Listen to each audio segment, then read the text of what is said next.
Mr. Daydream by Roger Hargreaves. Read by the new storyteller. This is a story about Mr. Daydream. You know what he looks like, don't you? Because you've seen his picture on the front of this book. It's also a story about a little boy called Jack. And you don't know what he looks like, so here's a picture of him. Now Jack was a very good little boy. He always ate up his lunch. He always went to bed when he was told.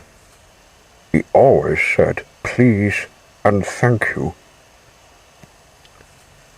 But Jack was a daydreamer. Whenever he was supposed to be thinking about something, he found himself thinking about something else. Daydreaming. One day, Jack was at school. He was sitting at his desk, listening to the teacher talking about history. It was a very warm day, and Jack was glad he was sitting at the back of the classroom next to the open window.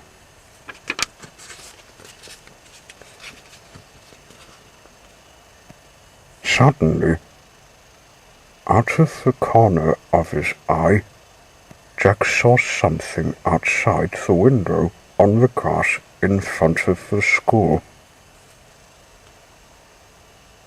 Something blue. It was a small, cloud-shaped figure. Jack couldn't believe his eyes. The figure looked at Jack, looking at him, smiled, and waved. Jack looked at his teacher, who was still talking. Then he got up quietly, ever so quietly, and slipped out of the open window. He crossed the grass to the strange-looking, cloud-shaped figure. "Hello," he said. "Who are you?" "I'm Mr. Daydream," said the figure. "What's your name?" "Jack," said Jack.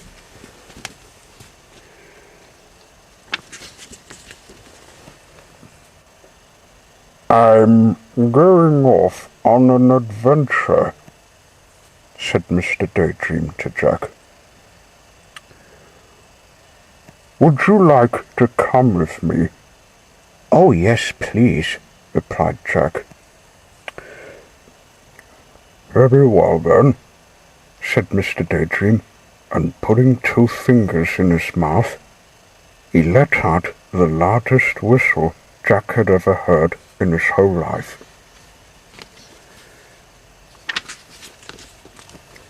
A huge bird swooped down out of the sky and landed beside Jack and Mr. Daydream.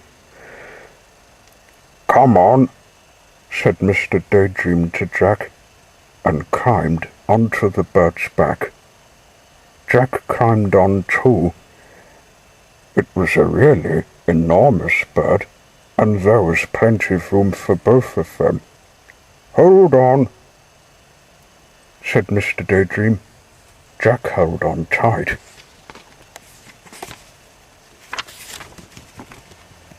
The huge bird flapped its huge wings, and suddenly they were high up in the air. They flew faster and faster over the countryside.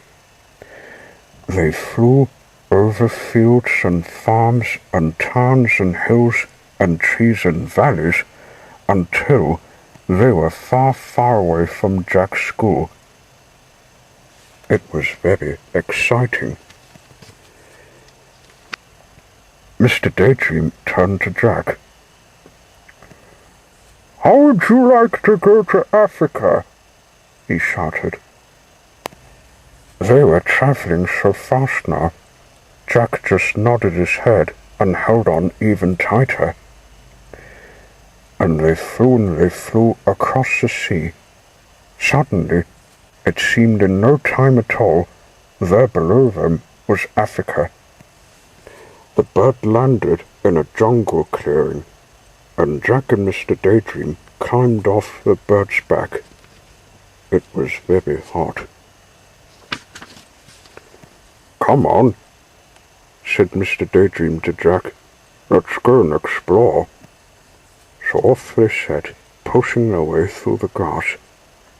Suddenly, in the middle of the clearing, they saw an elephant. "Hello, Mr. DayDream," trumpeted the elephant down its trunk. "Would you like a lift?" "Yes, please," replied Mr. DayDream. And the elephant reached out his trunk, picked him up, and put him on his back. Then he reached out his trunk again, picked up Jack, and put him on his back. It was very high.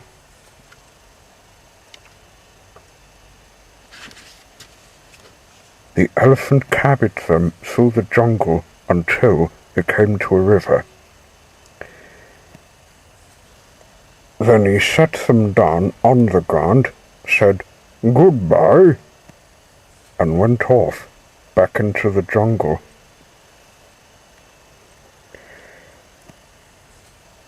"How are we going to cross the river?" Jack asked Mr. DayDream. "Perhaps I can be of assistance," wheezed a particularly oily voice coming from the river. They looked, and there was a crocodile. "Use my back as a bridge," suggested the crocodile. It was very helpful. They were halfway across the river on the crocodile's back when the crocodile grinned, a rather nasty grin, all teeth and no smile. Then, flicking his enormous tail and shooting Jack and Mr. DayDream up into the air, the crocodile opened his horribly large mouth and waited. It was very frightening. "Oh dear," gasped Jack as he looked down at that enormous mouthful of teeth. "Oh dear, oh help!" Mr. DayDream, upside down beside him, put 2 fingers in his mouth and let out that very large whistle of his. Suddenly, just as the crocodile's mouth was about to go snap, the big bird swooped down out of the sky. Mr. DayDream and Jack landed right on the bird's back. "Phew," said Jack. "Bother," said the crocodile. "Well, I promised you an adventure, didn't I?" grinned Mr. DayDream. "You certainly did," said Jack.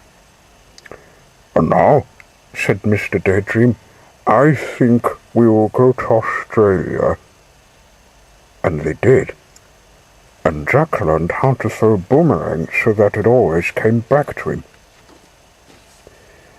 "And now," said Mr. DayDream, "I think we will go to the North Pole."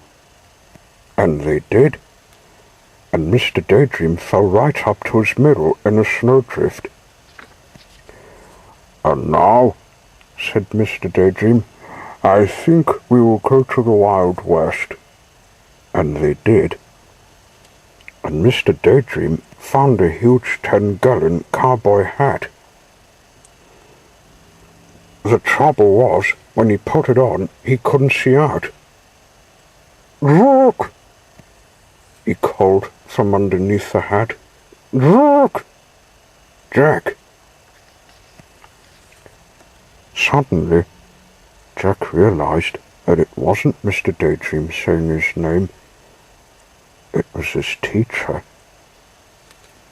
And Jack wasn't in the Wild West. He was sitting at his school desk. "Jack," said the teacher again, "you've been daydreaming." It was true. He had. But do you know something? Daydreaming is more fun than history.